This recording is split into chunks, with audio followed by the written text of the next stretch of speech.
episode of the Black Powder Podcast. And today, you guys are in for a very special treat because a good friend of mine had a break in his schedule and he was able to come through and help out. So I would like everybody to put their hands together for the one, the only Spike Cohen. Thank you, Marcus. Thank you for having me on, man. Yeah, so as we get started, I think you owe me some thanks. That's how we're gonna, because let me tell you, let me tell the people. I was on Spike's podcast, Muddy Waters, right? Yep, my fellow Americans on Muddy Waters Media. Yeah. So shortly after that, you were running with Vermin Supreme, Uh-huh. and I endorsed you. Yes.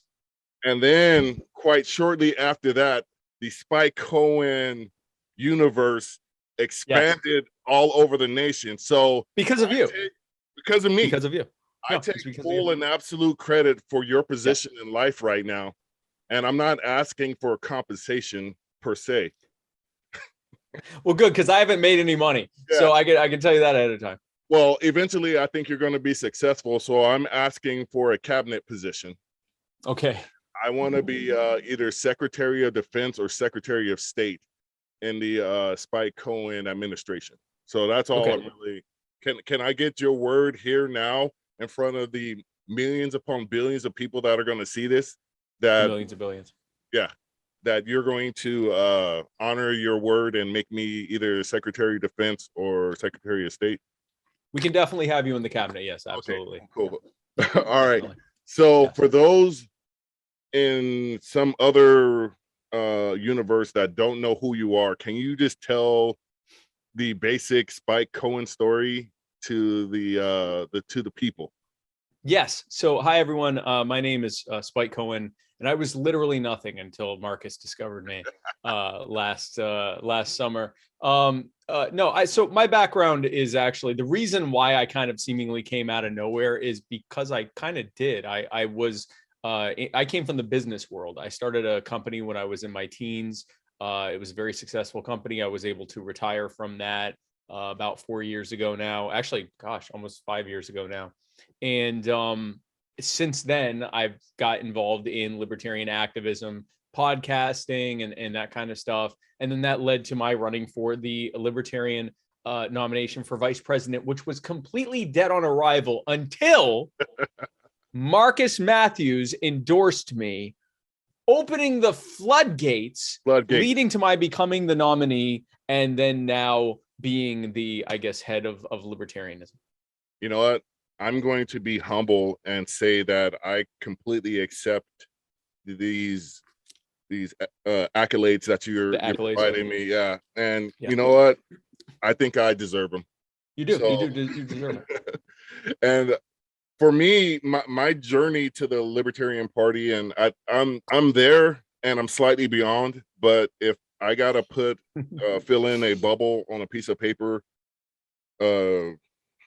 during the November season, I don't even call it voting anymore because it's a sham.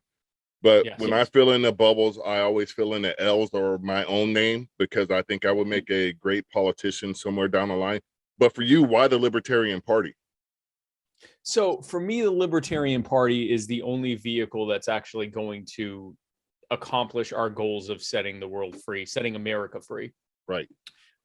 Excuse me. We have watched liberty Republicans, and we've watched anti-establishment Democrats, and we've watched people that have tried to use other parties to be able. Tried to use the I guess main two parties to accomplish it, to change those parties from the inside. But the problem is those parties are the same party. They have the same sponsors. They have the same goals. They have the same outcomes. It doesn't matter which side you elect. You just get more debt, more war, more control, more laws, more guns pointed at you, more powers being used against you, and more debt for you to have to deal with it, to pay it all off.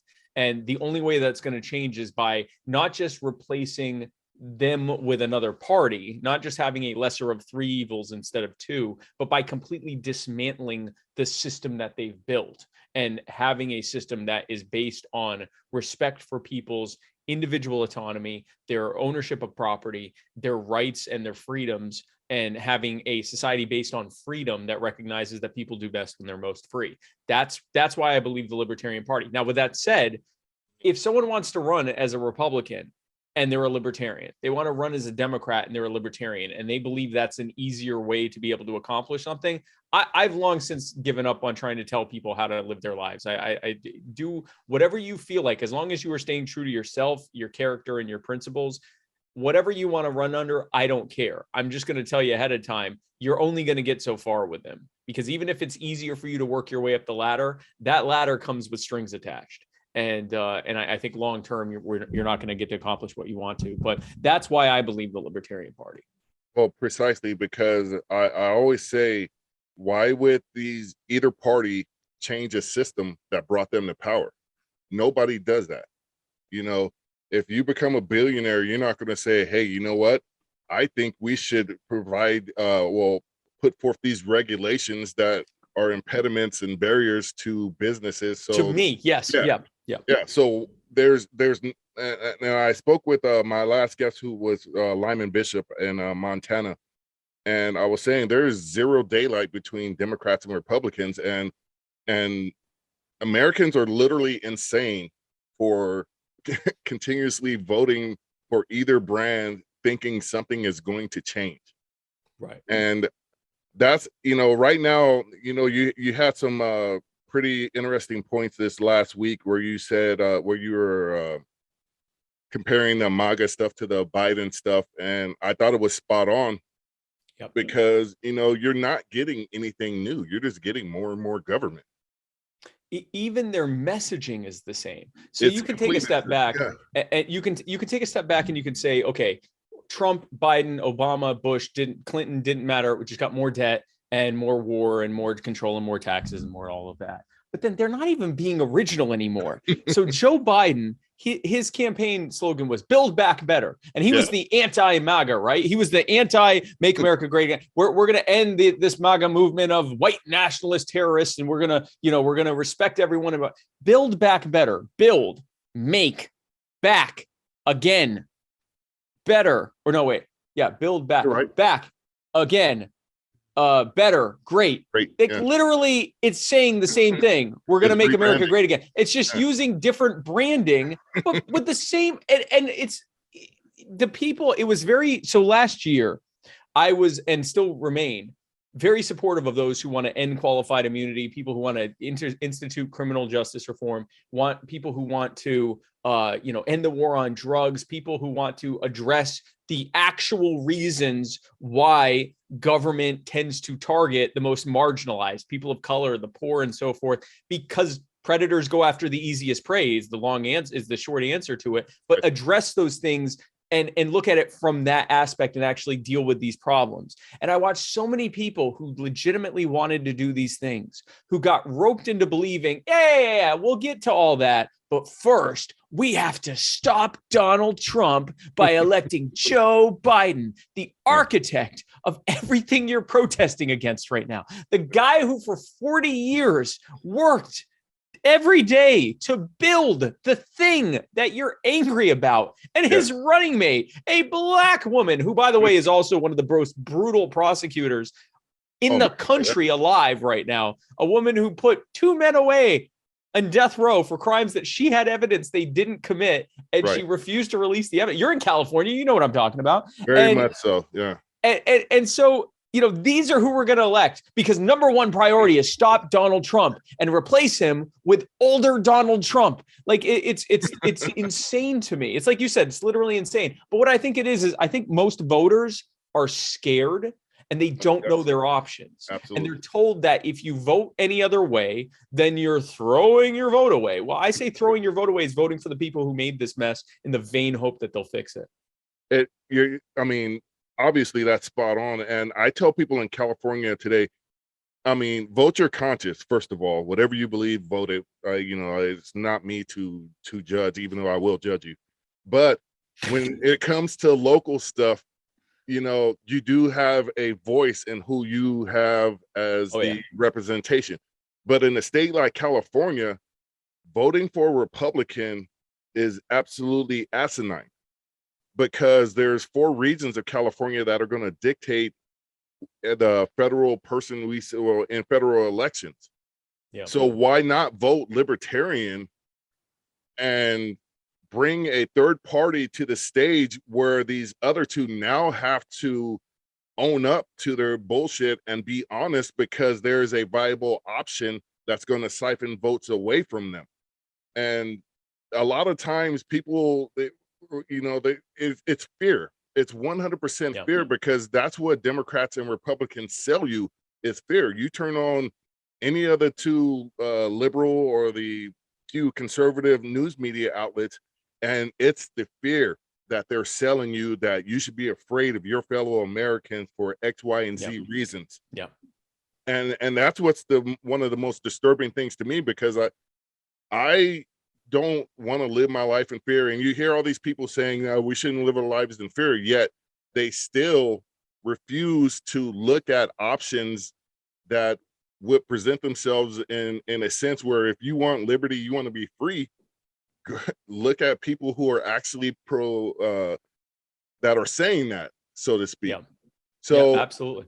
Yeah, let me ask you this. If the Libertarian Party had won, say it's Vice President Spike Cohen right now, what would have been the first 3 things you would have looked to accomplish in your administration? So this is sort of similar to talking about the Rothbard button, this button that if you pressed it, you made government go away. Yes. Almost as implausible as that is if Joe Jorgensen and I had actually been elected to the White House. Now, I ran to win. I ran as hard as I could. I did everything I could do, but I also knew what the odds were. And I knew that we were largely just trying to message and get the message out there. Now, hypothetically, if by some weird thing, the Biden cheating machine was broken and it elected us instead, then we get into office. I think the number one goal is to start unrolling the active harm that's being done. So ending the wars overseas, bringing the troops home, ending things like these stuff we aren't even really hearing about until many years later, destabilizing foreign countries, supporting narco terrorists in Central and South America, which is leading to the surge of migrants to flee all that violence that's being created, all of that kind of stuff, and all of the harm that's being done. End the things like the war on drugs, and because again, at the White House level, assuming that we somehow got elected, but still the Republicans and Democrats were in charge of the rest of Congress, and we can talk about how this realistically would work. But hypothetically, we got dropped into the White House, and everyone's like, "Oh my God, out of nowhere, Spike Cohen and Joe Jorgensen are in the White House." Undo all of the federal. All of the different executive orders that have been building up over the past 100+ years, and just undo anything that isn't directly there to protect lives, rights, or property, which is 99.9% of it, get rid of it. And then when people see the freedom that they get from all of that, and how that being freer also means that everything's better, that their lives are better, that they're safer. They're not just freer, but they're safer and they're happier and their kids are being better educated and everything else. We could ride that wave of goodwill all the way to Congress and say, I feel like I'm doing my talking points from 2020, ride all that wave of goodwill to Congress and say, okay, now the people see that this is how it needs to be done. Here are the legislative goals we have. Now let's talk about the real world. The real world is that long before anyone will trust a libertarian in the White House, or enough people to get us elected would trust a libertarian in the White House, they need to see that they can trust us in the governor's mansion and in Congress and in state legislatures. And long before they trust us on that, they need to see that our ideas work where it matters most, in their backyard, in their cities, in their communities. And an example of that's actually in your state. There's a town in California called Hanford. Yes. Deep red city. Mm-hmm. And a lady there named Kalish Morrow ran in 2020. She ran for city council, and it started as what we call a paper candidacy. She just wanted to show that there was another option. But the more she got involved in it, the more she realized, this is bad the way things are being done here. It could be done better, and I have good ideas on how to do that. And so she started knocking on doors. She started going around town, and people would go, "Are you a Democrat?" Because she was running against a well-funded Republican. And they're like, "Wait, are you a Democrat?" She's like, "No, I'm way better than a Republican. I'm a libertarian. I want the small government that Republicans talk about, except I can actually do it." They loved it. So she got out of nowhere against a much better known and much better funded opponent. She won, but she was just getting started. She then converted other city council members and the vice mayor, who is now the mayor, to becoming libertarians too. And now we have a libertarian run government in Hanford, California. And they are showing the people of California what libertarian governance looks like. We have a similar situation in Burnsville, Minnesota, where a lady named Kara Schultz a couple years ago, she decided to run for office while she had stage 4 terminal cancer. She knocked on doors across her city and she got elected, and her cancer went into remission. So now she's working, and she got another libertarian elected, and now they're working on creating a libertarian majority in that town. We just saw in Pennsylvania where over 150 or nearly 150 libertarians got elected across the state in these races that you never really hear about: auditor, constable, city council, school district. But these are the things that people need to see long before we're going to end up in the White House. People need to see what libertarianism looks like for fixing a pothole, for dealing with the question of, addicts on the street, for dealing with the question of, the water prices going up or something like that. Like everyday kitchen table stuff. They need to see what the libertarian answer is to that, because then when they see that we have the best answers for that, they'll say, well, I want them in charge of my state now. And then when that works, they go, well, now I want them in charge of the federal government too. Libertarianism has to be, and it's what we believe. We believe that things happen in a decentralized, local way, and that it grows as a result of people recognizing the value we provide. That's how libertarianism is going to grow, from the grassroots up. Sounds like how this country was founded. Now, guy I used to coach baseball with, he always says, every thunderstorm starts with one raindrop. And that's what I got out of what you were saying, because I did hear about the Hanford movement. I didn't hear about Pennsylvania. And I don't know. Do we need a media outlet to represent libertarians like Democrats have MSNBC and CNN and Republicans have Fox and Newsmax? Do we need a 24-hour libertarian news channel to pound liberty and good ideas? Because there's one thing that bothers me the most about our political system right now. It's no longer about the best ideas. It's about it's about selling you fear. And I was telling Lyman Bishop a couple of days ago, the thing about Americans is every day we go to work with people of variety of political stripes, conservatives and liberal, all of that stuff. And every day we go get a job done because that's what Americans do. And then we go home and we turn on a TV, and a TV tells you why you should hate your fellow Americans. Yes. I always want to pound that message into people's heads, because we're losing sight of, as a Black guy, I have to say the founding of this country had some pretty significant flaws from my perspective. Of course. But the concept and principle of liberty, which I also say all the time, I don't believe mankind has truly been free since the Stone Age, because once we started getting into metals and stuff, and nations started to rise, then there was an element that did not profess liberty for mankind. It was greed, ambition, and religious, and all this other stuff. That's why America has always been known as this great experiment, because it had never been done in the history of the world before. And now I think we have regressed to a democracy instead of a constitutional republic. And we are no longer looking at the broader picture of basically we all want the same thing. Why can't we find a common way to achieve that without infringing upon anybody else's rights and liberties? Right.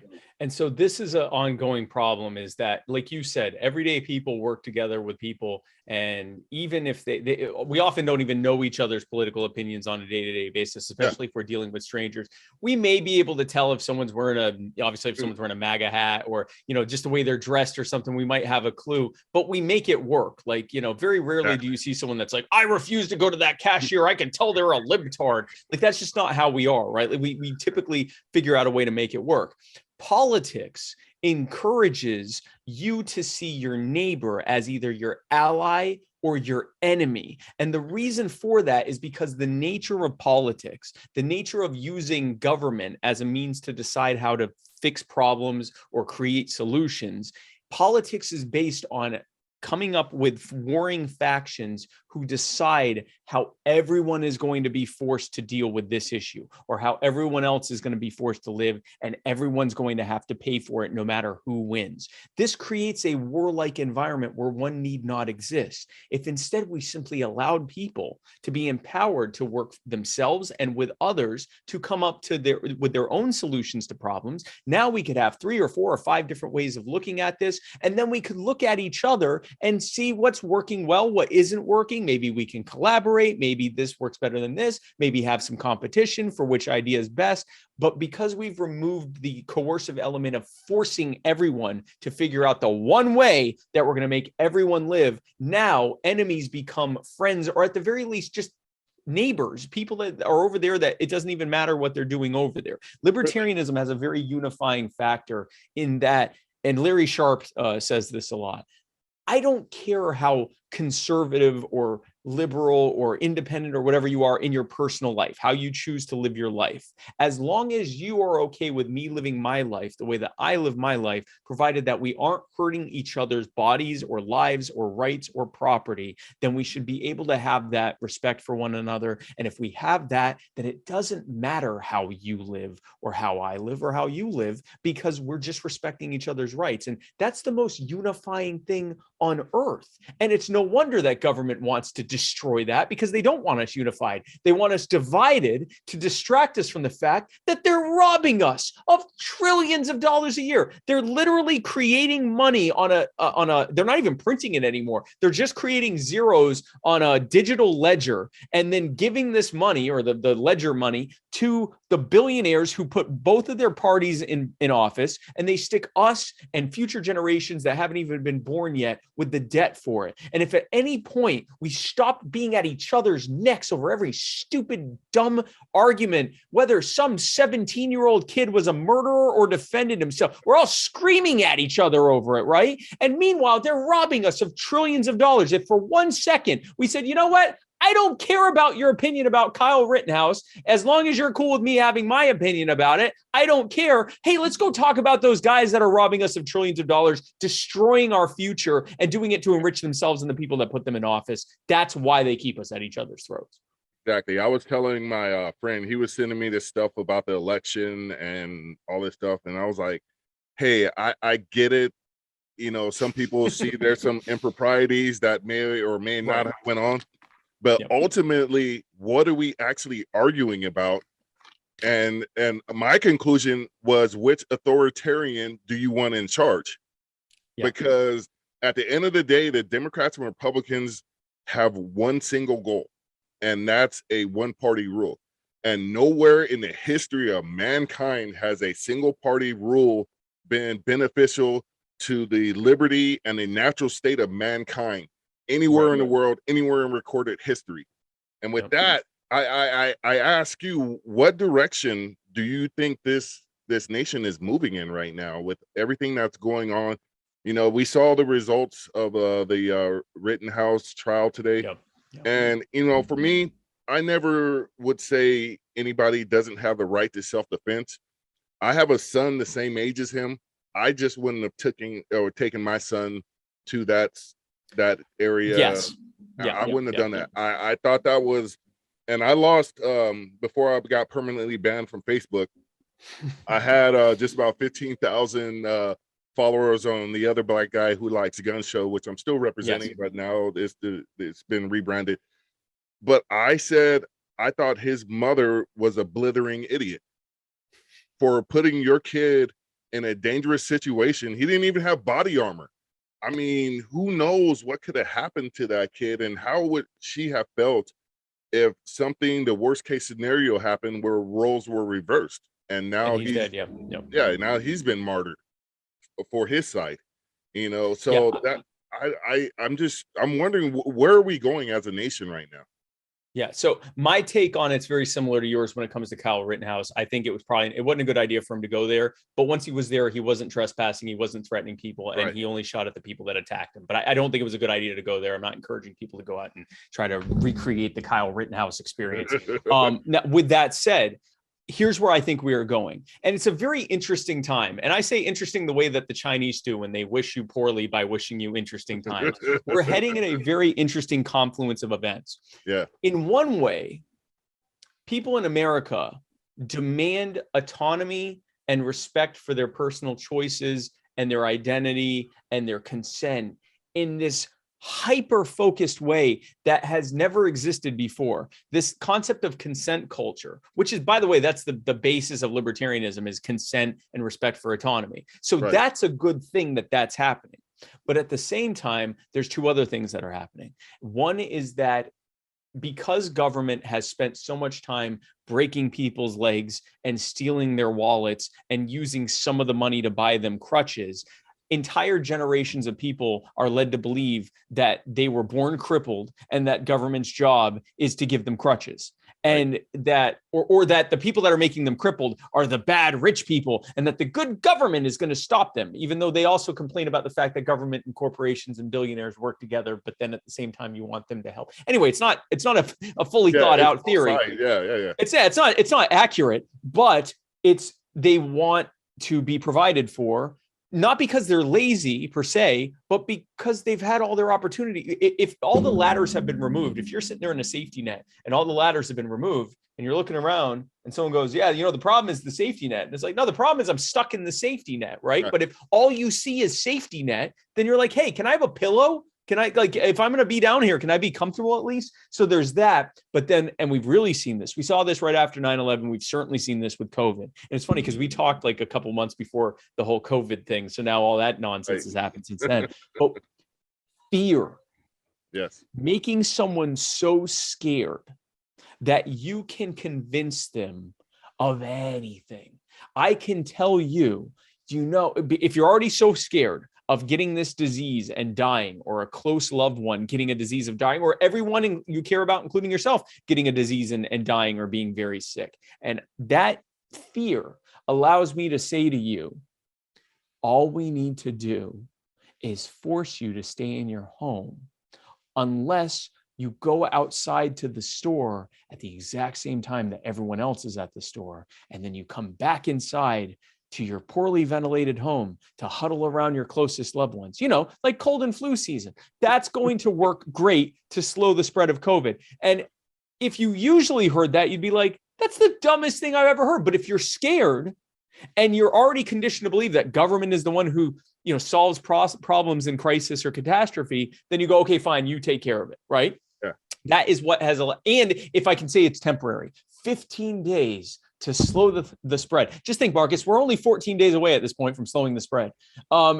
If you can convince someone it's temporary, we just saw this in Austria. They've reintroduced lockdowns. Originally, it was just going to be for unvaccinated people. Now it's for everyone. And it went from 10 days to now they said we'll end it when the curve goes back down. If you can make something feel temporary, anyone can tolerate a lot of things temporarily. Right. All this to say that it's a combination of destitution and fear that is overriding our increasing desire to be left alone and not be told what to do, which is why it's important for us to show people, yeah, we agree on the left alone, not told what to do part, but here's why they're screwing you when it comes to your fear and when it comes to your destitution. The reason you're in a bad financial situation, the reason why there's a growing gap between you and those with the money and the power, the reason why the cost of living is going through the roof is because of the people that are telling you that they can fix your problem. They set you up for the okie doke so they could come back and say, I can fix this for you. And they're doing the same thing with COVID. So, they created the conditions for COVID to spread as wildly as humanly possible, not allowing testing, shoving COVID patients in nursing homes. And then they turned around and said to you, well, we have to protect you from this thing that we just made much worse. And that's the result of all of this. The more we can connect with people and show them that their desire to be as autonomous as possible isn't just right, but it's actually the answer to all of these things. and that there is no dichotomy between that it is a violation of their autonomy that has led to these things being as bad and terrible as they are, then we can really thread the needle. So I think we're in a weird confluence of events, but I think if we handle it the right way, we can see a freer society. Yeah, I follow that. And what I was thinking, I was like, that's part of their three-pronged attack, the way I see it, because they begin the indoctrination during public education, whereas you're told how authority figures should never be questioned. Yep. And you should just stay in your line. And you know, that's what they do in kids in elementary school. They keep them in their lines, and they tell them not to stray from either direction. Just stay in your line and listen to that authority figure without question. And then the second prong is our media, which doesn't report facts. And that's a cliche and stupid on the surface, but Americans, sometimes we lack critical thinking skills to actually process the data that we're being given by these media outlets. And the third prong of that attack is our politicians. And like we've alluded to, the fear factor. And this is not Joe Rogan's fear factor. It's I think a lot of this started after 9/11, after they were like, these are our heroes and we need to wave the flag and we need to be out in front showing our patriotism. I think patriotism is cool, but it's the nationalism that disturbs me. Because which is a difference. Yeah, nationalism is cancer. There has not been one nationalist country in modern times that also respected the liberty and the freedom of man's natural state. And then I tell people that, and they're like, well, you just hate America. I was like, I'm pretty much sure I love America more than you, because the America I see is the one where you could do what you want to do. Following those guiding principles that we discussed earlier, you could do what you want to do. Your guy thinks we should do these things. His guy thinks we should do those things. My guy, like Spike Cohen and myself, we think you should be able to do your thing. And that's the main difference. And I don't know. For me, I think the general populace of this country has put the government above the republic. And I just wanted to get your take on that. Why do you think we have exalted our government to a like a papal sense or a deity, in a sense?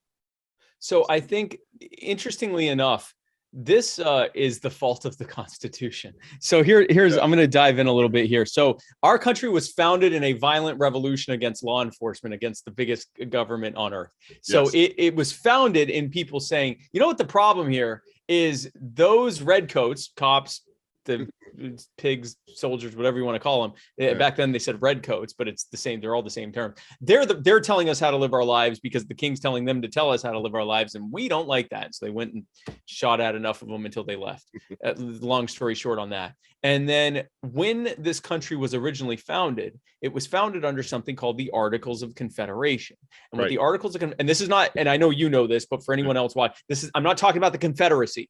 I'm not talking about like the Civil War.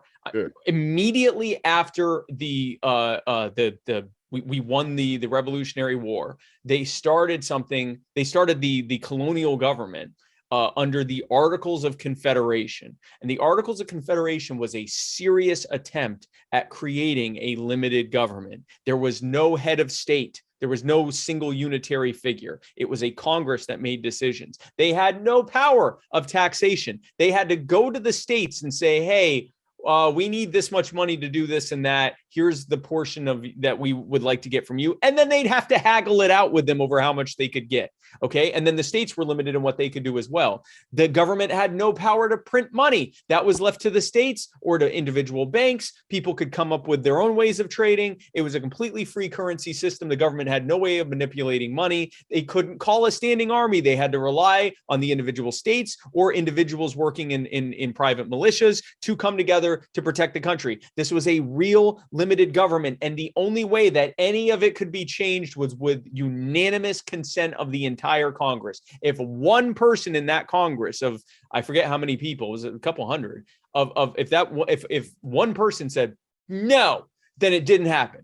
So this was basically a guarantee, and there was no way for them to, try to buy off that guy's vote or anything like that, because they didn't have the power to print money. So it was a literal attempt at a limited government. And then one of the worst people in American history, Alexander Hamilton, convinced enough of the revolutionaries to become federalists, and they basically did what the Hebrews did in the book of Judges in the Old Testament. They looked at the other countries and said, I want that.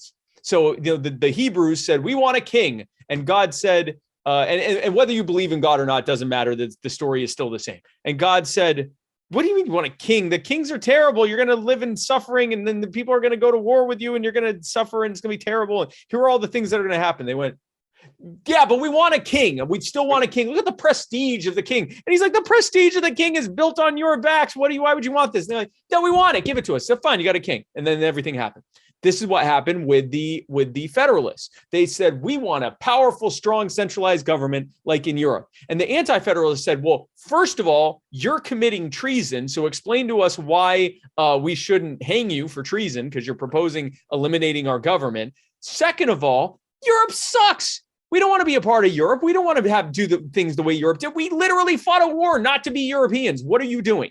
And so they added some lip service. So the Bill of Rights, the first 10 amendments to the Constitution, were written in such a way to convince enough of the anti-federalists not to kill them for treason, and instead to sign on to it, because we were guaranteeing your rights, even though the first 2 articles alone of the Constitution lay out everything the government can do to you. They can rob, kidnap, or murder you at will, as long as they decide for themselves using their own system that you deserved it. But anyway, so then they illegally replaced the Articles of Confederation with the Constitution. And by illegally, I mean they required, 3/5 ratification for it to pass. Well, the current government, the Articles of Confederation, said it was only with 100% approval that it could pass. So they went, now we're going to ignore that illegally. And so they introduced, so the very first act of the Constitution was an act of treason against the true American revolutionary government.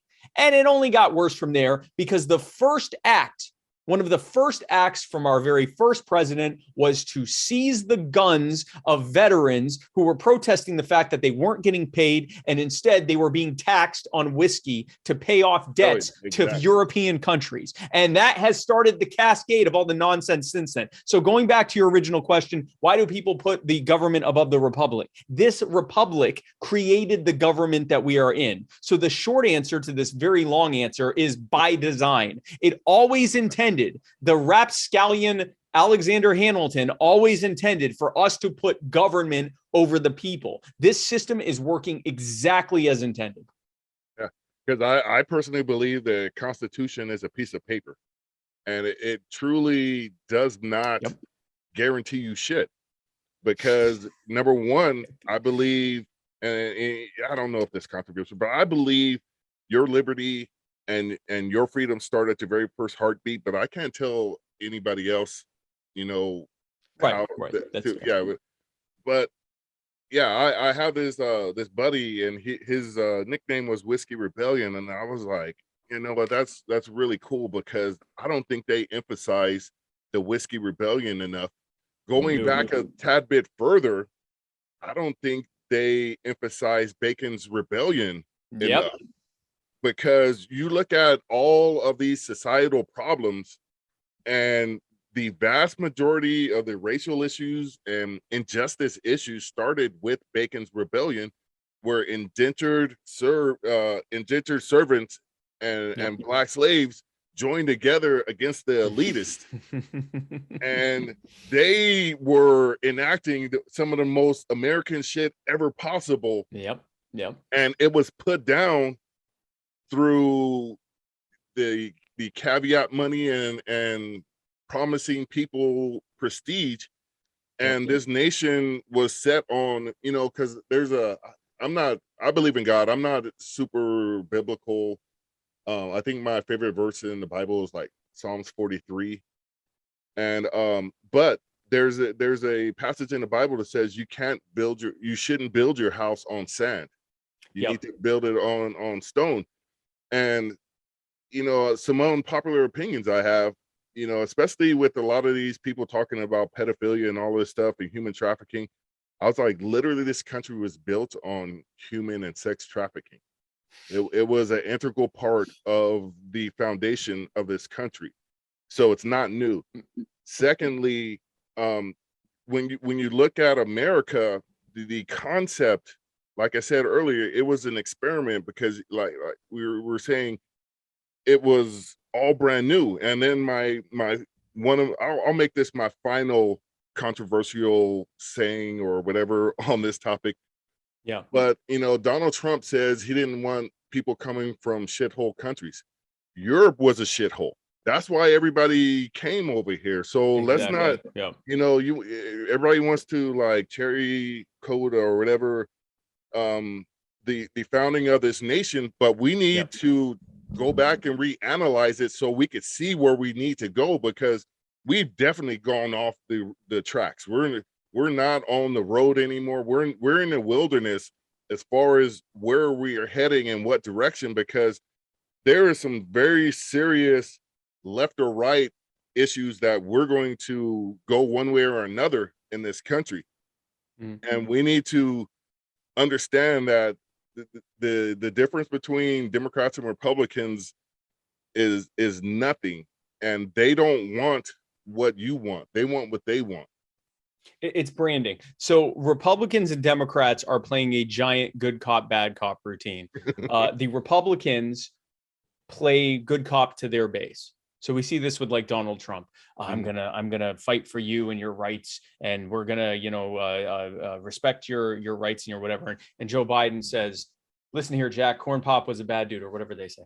And so they do their good bit. You know, the Democrats tend to talk about fairness and equality and protection, and Republicans tend to talk about individualism and respect for rights and a limited government. Where, although increasingly they don't talk about that, they talk about the power of America and they actually are largely talking about the same things, just under different branding. But more importantly, they play bad cop to the other side. Have you ever watched like Joe Biden or Kamala Harris or Nancy Pelosi or, Trump or Ted Cruz or, someone on that side, and they'll do stuff and you think, you just made half the country hate you. Why would you say that? Like, how did that help you?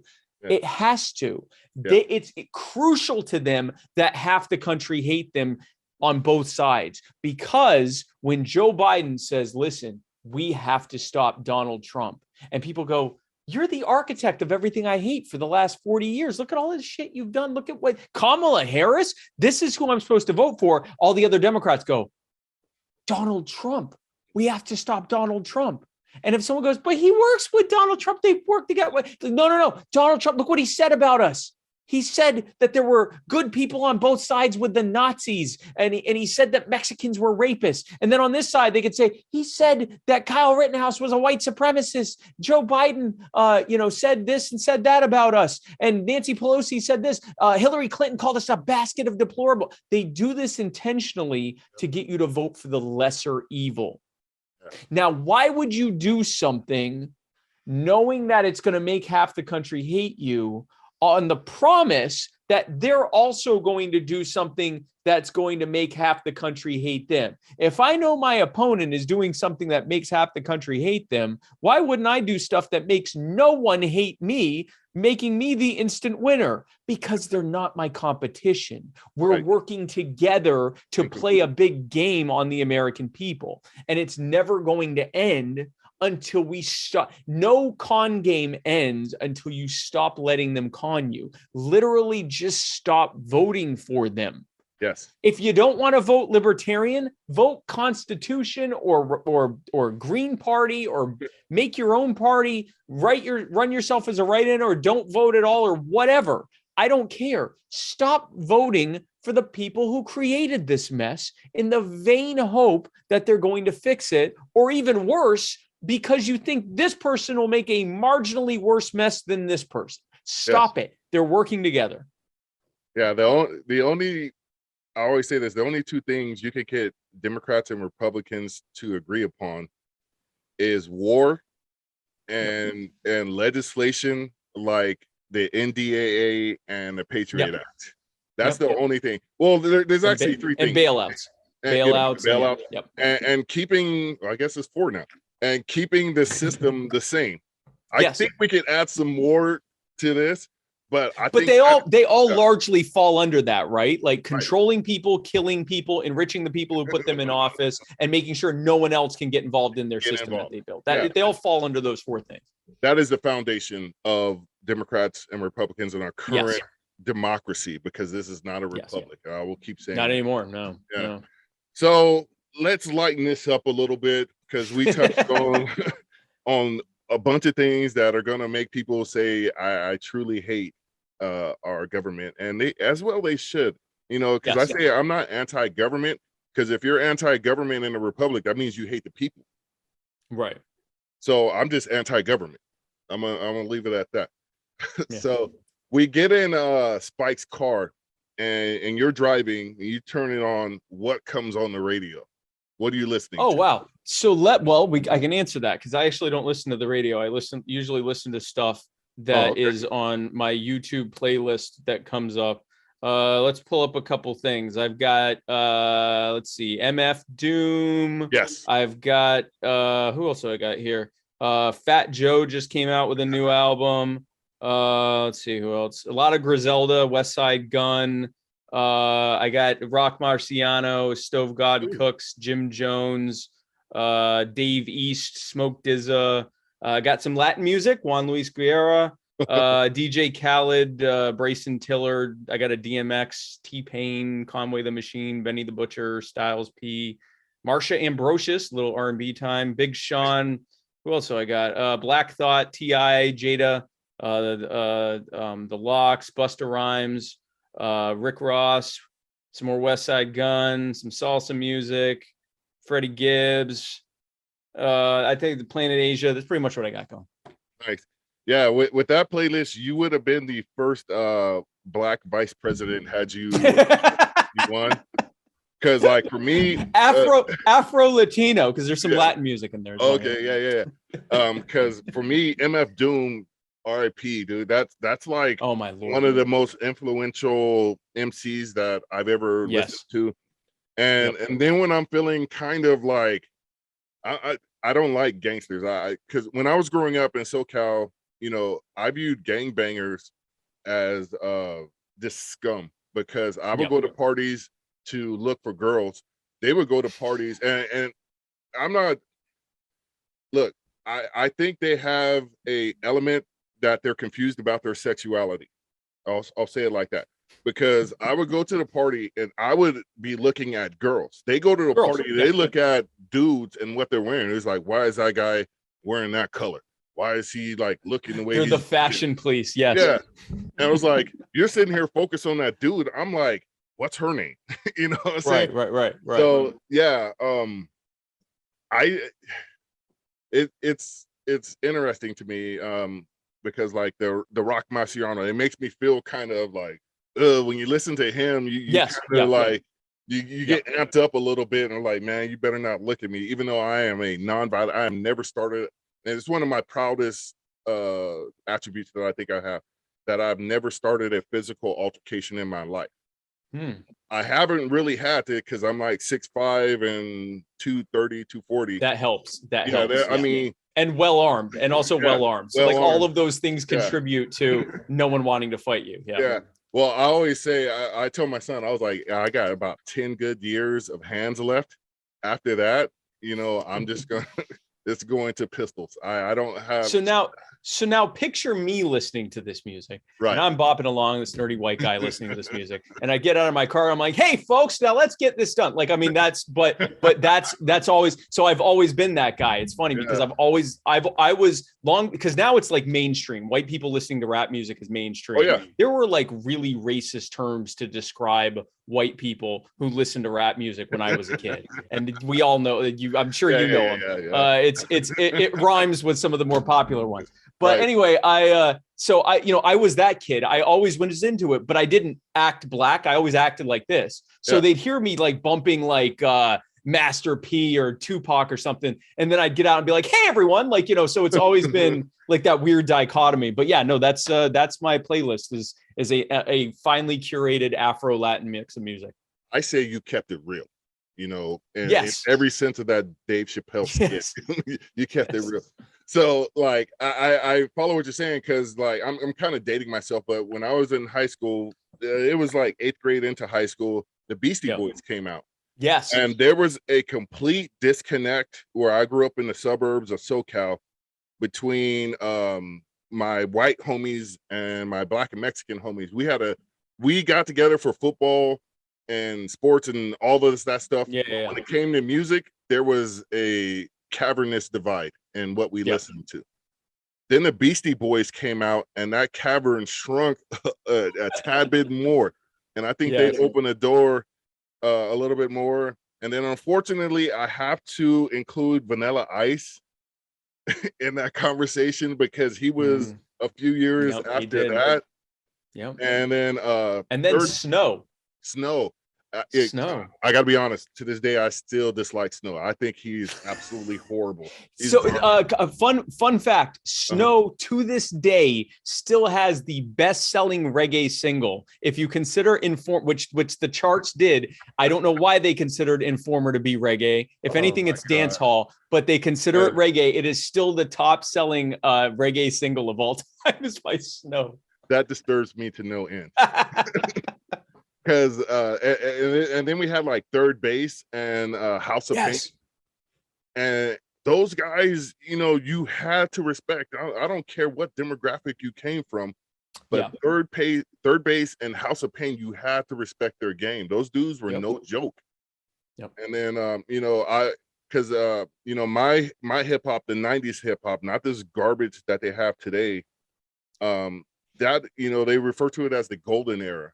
And you know, one of the proudest moments that I've had when it comes to hip hop is my son.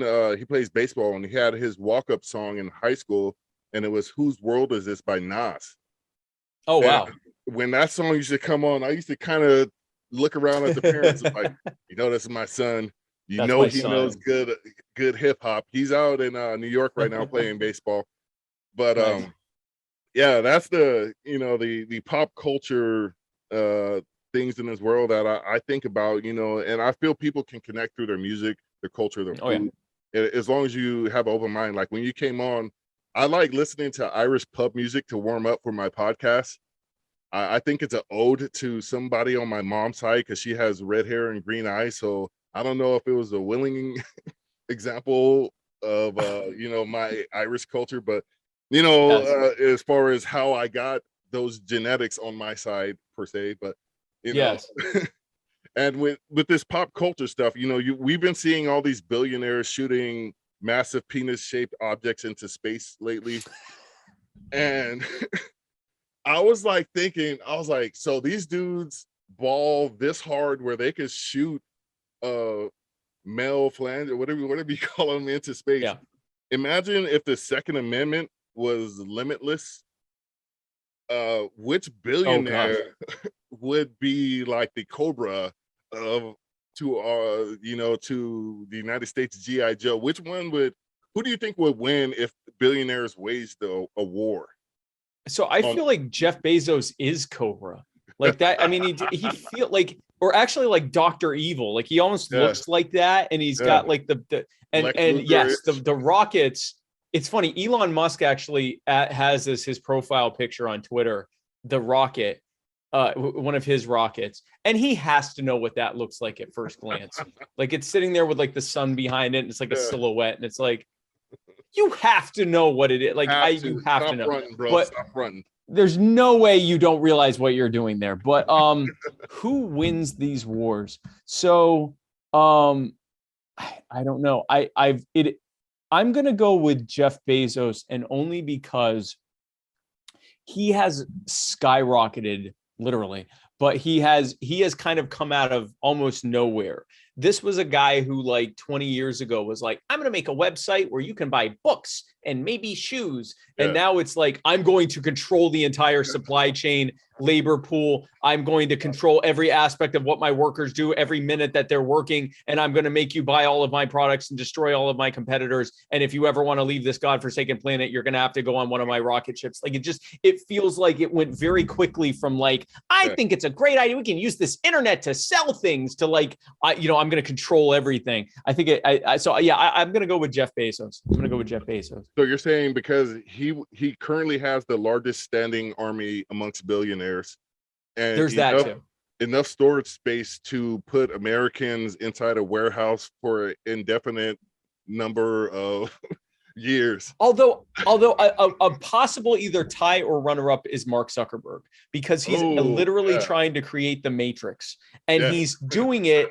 He's like, yay, the Matrix. He's like, you'll be able to put on glasses and do whatever you want. You don't even have to leave your house. And it's like, that's literally the Matrix. Like that coupled with you're going to own nothing and like it, and you're going to eat bugs and you're going to eat synthetic food is basically the Matrix. Like you're getting people to be like, this Matrix thing is fun. It's almost like real life, except I don't have to, I can let my muscles atrophy while I lay in bed for the rest of my life.